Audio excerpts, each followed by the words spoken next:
So I think it's safe to say that Celtic have dominated Scottish football for the last decade. In that time, they have won 9 league titles and 7 Scottish Cups. That is what you call domination. And as of right now, they currently sit top of the Scottish Premier League, 8 points clear of Rangers, with a 38 goal difference. So I think it's safe to say that Celtic are well on track to win yet another Scottish title. So personally, I think Celtic need a new challenge. So we are going to be taking Celtic out of the Scottish League and placing them into the English Premier League to make this rebuild slightly more difficult. And today's rebuild will have another objective, lads. We have to win the Premier League as well as the Champions League. Let's get this Celtic rebuild on the way. So this is the Celtic team we've loaded into, and wow, this is a really good side. We have got some excellent players at the club, like club captain McGregor, striker Furuhashi, and central midfielder Hatate. Like, genuinely, lads, this team has took me by surprise, and there's some players in this team who've got amazing potential, like Abada, the right winger, and O'Reilly in centre midfield, so I can definitely work with this team. Like, honestly, there's only 5 players at the club over 30. That is so good, and that's an even bigger result for us because we cannot make any signings until January the 1st, because in these rebuilds, if you know, the first summer transfer window is always disabled. And when we arrive at January the 1st, lads, I would like a new centre-back to replace Phillips as he's only on loan, and I would like a new goalkeeper to replace Joe Hart because he's 36 and retiring at the end of the season. Now, as impressive as this team is on paper, lads, I do have to take one thing into consideration. We're in the Premier League. There are some genuine superstars in this league. So my plan for this Celtic team is to soak up pressure and hit teams on the counter-attack. So we are going with the counter-attacking tactical vision. Now, when we do arrive in January, lads, we'll have £37 million to improve our squad, which is a very healthy budget. Now, before we proceed any further, lads, I've got a little bit of trivia for you. In the last 10 Scottish Premier League seasons, Celtic have been absolutely dominant, winning 9 league titles. But how many games have Celtic lost at home in the last 10 years? If you know the answer, be sure to drop it down in a comment below. But back to the rebuild, lads. We've sorted out the team, the tactical vision, and the finances. There's absolutely nothing left to do but simulate forward to January the 1st and see how Celtic are getting on in the Premier League. So we've arrived at January the 1st, lads, and we're sitting in a very respectable 13th place. But there's something on the screen that I wanted to have a look at. Manchester United are currently 16th in the Premier League, just 4 points above the relegation zone. Forget Celtic, what is going on at Manchester United? I know it's time to bring in a goalkeeper and a centre-back with £47 million. And a goalkeeper is our main priority, as Joe Hart has dropped all the way down to 69 rated. He is absolutely useless to us at the minute. So as you know, boys, we're in the market for a goalkeeper, and we have identified Gavin Bazunu of Southampton. Now, this is a bit of a risk as he's only 71 rated. He's 21-year-old, a lot of room to grow, and we can bring him in for between 4.6 and 3.7 million. So this is a no-brainer. And for 3.7 million euros, we've brought Gavin Bazunu to Celtic. And that means we've now got £44 million to improve the rest of the squad. And we desperately need a centre-back in this window, lads, and I've identified Josip Sutalo of Ajax, 79 rated, 23-year-old defender, who's going to cost us between 31 and 24 million pounds, lads, but I think he'll be worth every penny. And for 25 million pounds, we have brought Josip Sutalo to Celtic. Now, after the signings of Bazunu and Sutalo, we are left with 18 million pounds, but I don't actually know where I want to improve the squad with this money. So I'm thinking, lads, I might just save it for next season. Now, boys, you thought the transfer window was over, weren't you? No, it's not. We have made one more signing, and what a signing this is. We have brought Evan Ferguson to the club from Brighton for £12.8 million. Ferguson is 19 years old and 75 rated, and he is one of the best young strikers in this entire game. And with only £3 million remaining, that is our transfer window finished, but we do have some outgoings to run you through. Yuki Kobayashi joined Bournemouth on loan till the end of the season. Yang Hyun-jun joined Crystal Palace on loan till the end of the season. Benjamin Sigrist has joined Leeds United for £700,000. Scott Bain has joined Watford for £300,000. David Turnbull has joined Galatasaray on loan till the end of the season. And Gustaf Lagerbielke has joined Everton on loan till the end of the season as well. Rounding off our transfer window, lads, let's simulate it forward to the end of the season and see how Celtic got on. We've arrived at the end of the season, lads, and we did have an amazing first season, finishing 7th in the Premier League on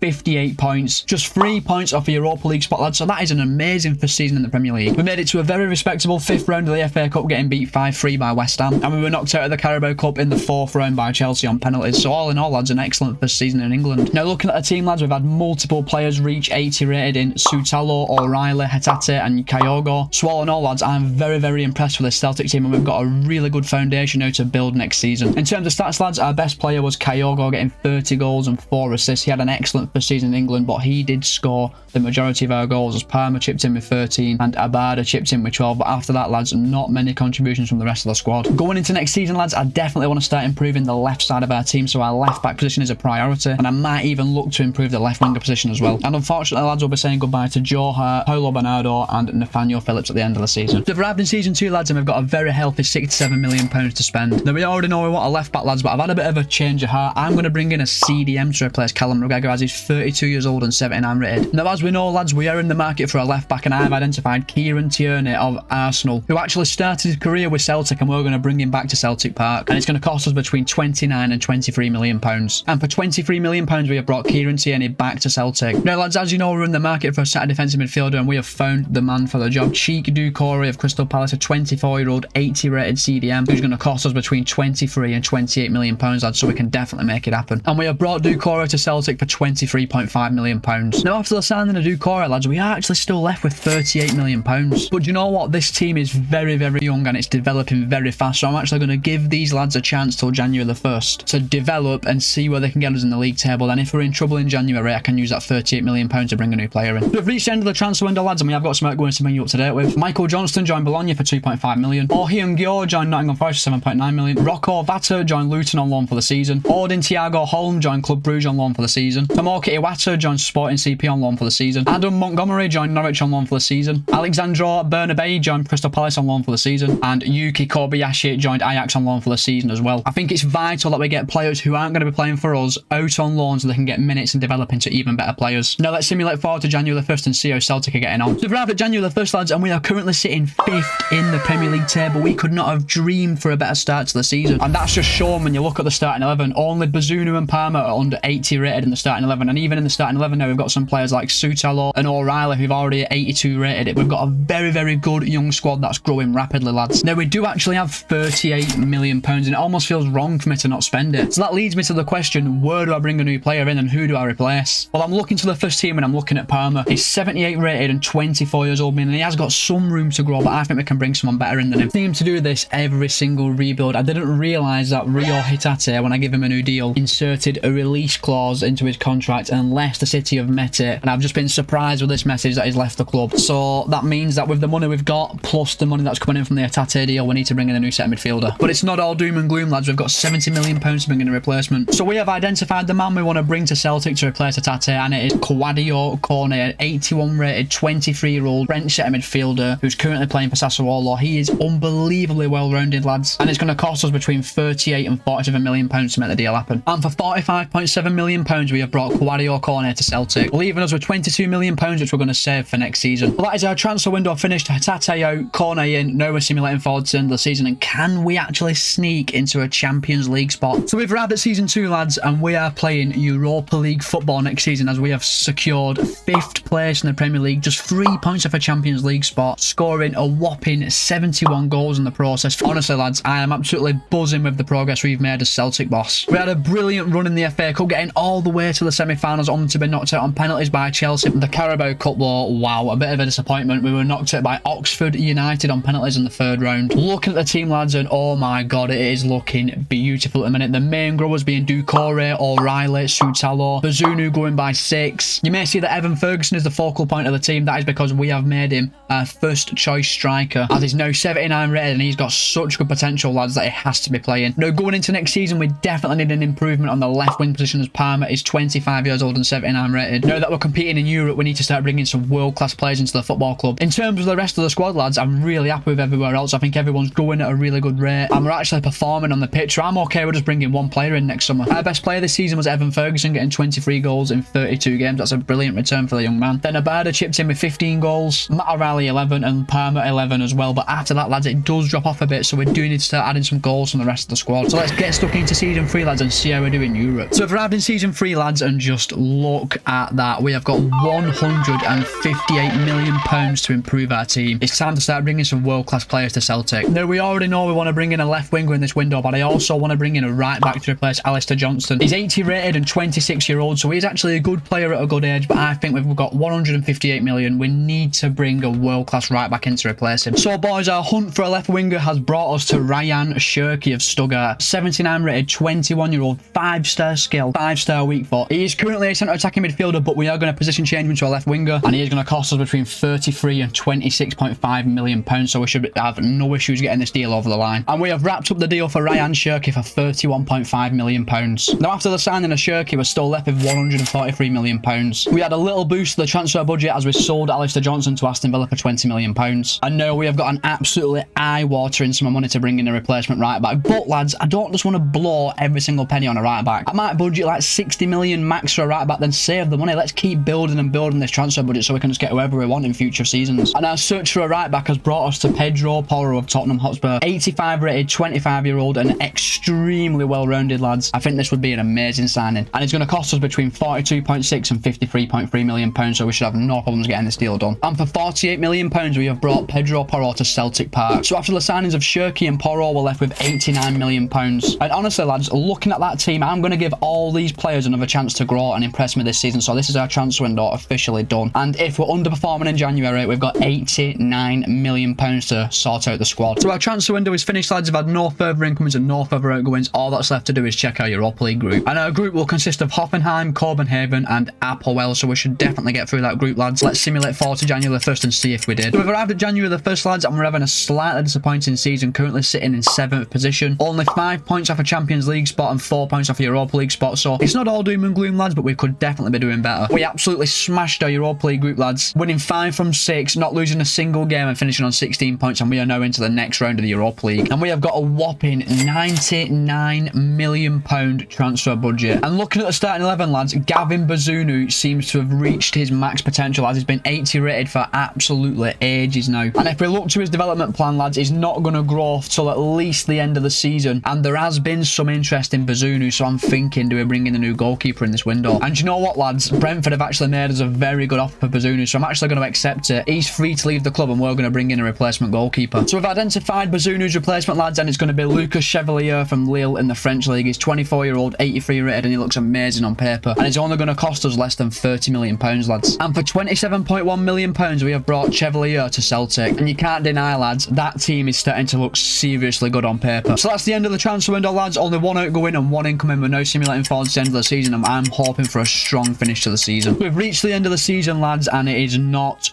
good news. We ended up finishing 7th in the Premier League on 66 points. We have somehow regressed as a team, and I have to say, lads, I'm going to take responsibility for this. I had a massive chunk of money, and I just tried to be sensible with it, didn't splash the cash, and I've ultimately paid the price. Going into next season, lads, believe me, we will be splashing the cash, because that is not acceptable. We did manage to get to an FA Cup semi-final where we were beaten by Manchester City 2-1, and to add to the disappointment, lads, we were beaten in the Carabao Cup final by Manchester City. And you know what? In every single rebuild I've done in the AFC, I don't think I've won the Carabao Cup yet. We had a decent run in the Europa League where we were beaten 6-4 in the quarterfinals by Hoffenheim. Again, a fixture I think we should have won. We've had a really disappointing season, boys. In terms of growth in the team, though, O'Reilly had a really good season in terms of growth, as did Evan Ferguson. Doucouré and Cornet grew nicely as well, but with that squad, lads, we had to be getting into Europe. I'm really disappointed. Going into next season, lads, believe me, we're splashing the cash. I want a new centre-back, left-back, and potentially I might even replace Shirky, lads, because I expected him to grow a lot more than he has, and he really didn't set the world alight. Now, I looked to the stats, lads, and Evan Ferguson was our best player, getting 31 goals and 5 assists in 52 games. Kouadio Cornet had a brilliant season, getting 20 goals and 12 assists, along with Lille Albada with 18 and 6. But after that, lads, again, the goal contributions massively dry up. Nowhere near enough goal contributions from Shirky.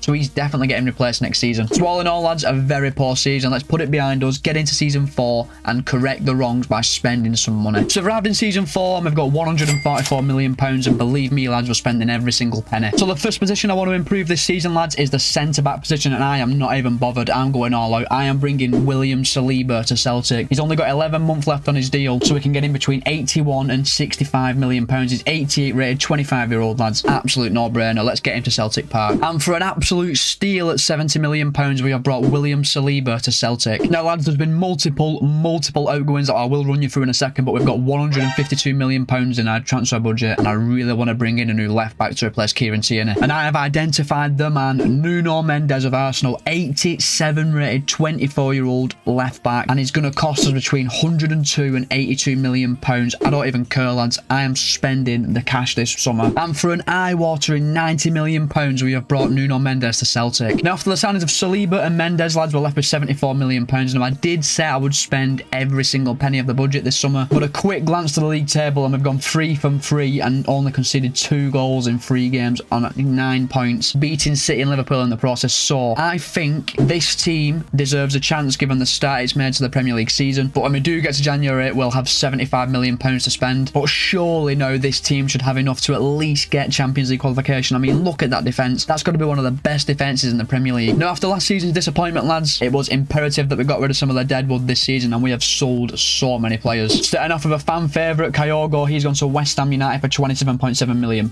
Kieran Tierney left to go to Napoli for £33 million. Alan McGregor has left the club to go to Newcastle United for £11 million. He had started to decline in overall, and that's the same with Kyogo. Adam Montgomery's joined Middlesbrough for £2.8 million. Gustav Lagerbielke has joined Bournemouth for £2.85 million. Greg Taylor joined Crystal Palace for £8.4 million. Anthony Ralston joined Al Nassr for £1.6 million, bringing a close to our transfer window. And lads, despite finishing 7th, we're actually in the Europa League somehow, so I'm assuming that an English side must have won the Champions League or Europa League last season. And our group is Mönchengladbach, Austria Wien and Cluj 1907. Do you know what, lads? I weren't expecting to be in any European competition. At least we're in one, and we're going to have a real good go at winning it. We've arrived at January the 1st, lads, and this is much more like it. We are top of the Premier League, 7 points clear of Arsenal, only losing 2 games all season. We're absolutely smashing it this year, and our decision to splash the cash has definitely paid off so far. We also top to Europa League group, lads, on 13 points, level with Mönchengladbach. It was very tight at the top. That means we're into the round of 16 already. Now, we do still have 70 million of our transfer budget, lads, but it's clear to see we're absolutely smashing it in the league and smashing it in Europe, so I'm going to save it for next season. We've arrived at the end of the season, lads, and feast your eyes on this. Celtic are the champions of England. 16 points clear of second placed Arsenal, only losing 4 times all season, scoring 85 goals. What a way to respond to such a bad season last season. And lads, we might as well make it a domestic double while we're at it. We beat Norwich City 3-2 in the FA Cup final to pick up our 2nd trophy of the rebuild. And while we're at it, we might as well pick up our 3rd trophy of the rebuild. We beat Ajax 5-2 in the Europa League final to pick up European silverware for Celtic. We easily saw off Borussia Dortmund 5-1 over 2 legs. Then we smashed Lille 4-2 over 2 legs. Beat Valencia 4-2 over 2 legs. Then smashed Ajax in the final 5-2. I think it's safe to say, lads, we are definitely ready for the Champions League now. So look at the starting 11, lads. William Saliba reached 91 rated this season. He is by far our best player. We also had some really healthy growth from Cornet and O'Reilly. So all in all, lads, I'm really happy with how that team is looking. We do need to start getting some players to 90 rated though as we're in the Champions League. Where do I want to improve the squad? Well, it's obvious, isn't it? Left winger Shirky just hasn't met expectations here at Celtic, so we're in the market for a new left winger next summer. Look at the stats. Evan Ferguson, wow. 51 goals in 58 games, getting 13 and 13 in the Europa League. That is absolutely crazy. So it's time to get into Season 5, lads, get a new left winger in and get stuck into the Champions League. So we've arrived in Season 5, lads, and we've got £244 million to improve our squad. We are going to have some fun this summer. So, lads, this rebuild has been a bit of a fun one, and it putting Celtic into the English leagues. Well, with £244 million, I'm thinking, why don't I bring in the best left winger in the world in-game right now? And that man is Kvicha Kvaratskhelia from Napoli. 92 rated, 26 years old, and he is going to cost us between 172 and 215 million pounds. Let's get him to Celtic. And lads, for a whopping 200 million pounds, we have brought Kvaratskhelia to Celtic. And we have had 2 outgoings so far in this window, boys. Ryan Shirky joined Manchester United for 54 million pounds, and Sead Haskabanovic has joined Burnley for 12 million pounds. Meaning we've actually still got 93 million pounds if we wanted to bring anyone else in, but I'm going to call that transfer window there. We are not topping the signing of Kvaratskhelia. So we start the season off with a bit of a mixed bag of results, lads. We absolutely smashed Arsenal 4-1 in the Community Shield to win our 4th bit of silver of the rebuild, but we unfortunately lost in the UEFA Super Cup to AC Milan on penalties. Can't really complain though, lads. They're both just glorified pre-season friendlies. We've reached the end of the transfer window, lads. There's been no further incomings and no further outgoings. All that's left to do is check our Champions League group. Our Champions League group is in, lads, and it could be the hardest Champions League group of all time. We've got Inter Milan, Bayern Munich and Shelbourne. Now, really concerned about Shelbourne, but Inter Milan and Bayern Munich, are you joking me? We are going to have to be on our A game to get through this group. We arrived at January the 1st, lads, and it's a lot tighter in the Premier League this season. We currently sit 2nd, 1 point behind Manchester United and level on points with Arsenal, but there's only 3 points separating 1st to 5th, so it's much tighter this season. Wow, lads. Wow. We went 6 from 6 in the Champions League in a group consisting of Inter and Bayern. Every single game we won. And we will take on... Oh my God. We will take on Rangers in the round of 16. Rangers versus Celtic in a Champions League round of 16. That's surely got to be one of the biggest Old Firm derbies of all time. And you know we're going to have to simulate them live, lads. We're going to have to. So we have arrived at the first leg of the round of 16 of the Champions League against Rangers in the Old Firm. Let's simulate it now, lads, and see if we can get the win. Come on, Greens. Yes, get in there. We win 3-0 at Ibrox. And to be honest with you, lads, we absolutely smashed them. I fully expect us to be in the quarterfinals now. So it's time for the second leg, lads. We've got a 3-0 lead, and I'm very sure we're dumping Rangers at the Champions League here. Let's get the simulation done, and we win 2-1, beating them 5-1 on aggregate. We're into the quarterfinals of the Champions League. So we're at the end of the season, lads, and we finished third in the Premier League on 79 points, 2 points off eventual winners Arsenal. But we only lost 3 times all season. It was ultimately drawing games that held us back from winning the title again. We did not manage to retain our FA Cup crown. We didn't even make the final. We were knocked out in the round of 16 by Millwall on penalties. But lads, we have made the Champions League final where we are taking on AS Monaco. After we dispatched Rangers, we beat Borussia Dortmund 4-3 over 2 legs, and then we went on to beat Paris Saint-Germain 4-2 over 2 legs to set up a tie with AS Monaco. And I mean, just look at that team, lads. It is absolutely stacked with quality players. We have got 5 players in the starting 11 who've cleared 90 rated. We've got 3 players 88 rated, 1 player 89 rated. That team is absolutely unbelievable. In terms of stats, lads, Evan Ferguson was once again our best player, but he did have a bit of a drop off in form, only scoring 36 this season, as opposed to his 51 last season, but still a great season for him. Kvaratskhelia, the world's most expensive player, got 24 goals and 11 assists, a very respectable return. Abada got 23 and 7, O'Reilly 14 and 12, Cornet 13 and 13. Then once again, lads, it does drop off from there, but it is nice to see all our forward players getting over 20 goals though. Now all that's left to do, lads, is take on AS Monaco at Wembley Stadium to try to win Celtic Champions League trophy. So here we go, lads. It is AS Monaco versus Glasgow Celtic for the Champions League trophy. And I'm very sure, lads, this is the first time we've played Monaco in a Champions League final. Or not. Oh, nope. What a save. What a save from Chevalier. We do not want to be going 1-0 down inside the first 20 minutes of the game, and it's another brilliant save from Chevalier. Monaco have started this game on fire. Get it out. Oh my god, how they not scored? Wow, we're 6 minutes into this final, and Monaco have had 1 cleared off the line and made Chevalier make 2 amazing saves. Ferguson in the middle. Nice bit of dribbling. Ferguson made some space for himself. Our turn for have a shot. And it's blocked, unfortunately. Don't touch it. Thank God for that. Now we've got a corner. Our first chance to properly attack the Monaco goal after the onslaught in the first 5 minutes. Abada. Oh, that's a good save. Doucouré. I might unleash a beast from here. Oh, it's side netting from Doucouré. Absolutely frantic start to this final, boys. And it is 0-0 going into the 25th minute. Abada passes on to Cornet. Oh, what a save by Ledesma. Ferguson, through the middle. Through the middle, Ferguson. Massive gap. Come on, he's got to score. Got to score. What a save. Oh, my God. What a save from Ledesma. O'Reilly, another good ball here, lad. And I think that's going to get cleared easily. It is going to get cleared. We're going to have a chance to get a shot away, though, with Doucouré.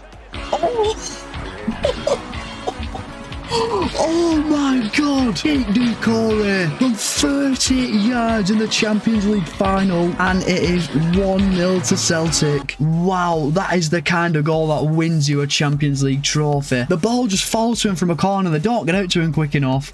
And from 30 yards, he just rifles it into the top corner. And we'll take a 1-goal lead into the half-time. We rid the early storm, lads. Chevalier made some huge saves. We got a foothold, and we find ourselves 1-0 up thanks to an absolute wonder goal from Doucouré. Or not. Oh, they've equalised. Oh, for God's sake, it's underneath Chevalier. And Colombo makes it 1-1 in the Champions League final. It's really poor defending, to be fair. I get done by an easy ball roll. And how has that ball found its way through? Does it take a deflection? I think it takes a deflection off Soutalo. I do think, you know, the goalkeeper's saving that. Oh my. No way. What were our defence doing? And it skipped the replay. Colombo makes it 2-1. The game's been turned on its head. Oh my God, come on. O'Reilly. Ferguson, get in there! 2-2. Evan Ferguson. This game is going to give me a heart attack. Kvaratskhelia, Ferguson. Oh, that's good. Oh my God. 85th minute. Kvaratskhelia about to make a run. No, we've done it. No way. No way. Can't lie.